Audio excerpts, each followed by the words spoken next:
Mga veteranong sundalo sa Tanay Rizal binigyan ng tulong ng kanilang mga kapwa veterano. Tulong medikal kabilang sa mga pinagkaloob. Ang detalye mula sa Joseph Parafina.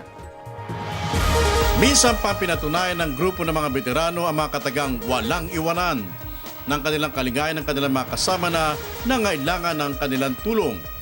Dumayo pa ang PhilVet sa Barangay Sampaloc, Tanay Rizal para paglingkuran ng libu-libo mga kasapi nito ng Filipino War Veterans Incorporated na kung sa'y nananabik naman sa kanilang pag-alalay. Tulad ng dati, bitbit ang iba't ibang serbisyo medikal na handog sa mga kasapi at mga kapamilya ng mga ito. Kasama pa ang libreng gamot na kanilang natatanggap na labis naman nakababawa sa kanilang mga paghihirap.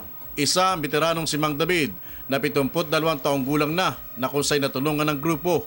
Di tuloy may tago ang kanyang ngiti dahil sa ginawang dulot nitong tulong para sa kanya. Pag nga po niya, ako yung nagpapasalamat at nagbisita po kayo sa amin ng medical mission at isa pa po ay nabigyan ng tulong ang aking asawa na hindi na siya makalakad at nabigyan ng isang wheelchair po. Maraming salamat sa inyong mga nagwa ng medical mission, lalo na sa mga matataas na opisyal na Bilang pakisama pa at tulong ng grupo, nakipag-ugnayan na rin sila sa PIBAW para naman matulungan ng direkta ang kanilang mga miyembro na naapektuhan ng Bagyong Yolanda sa Kabisayaan.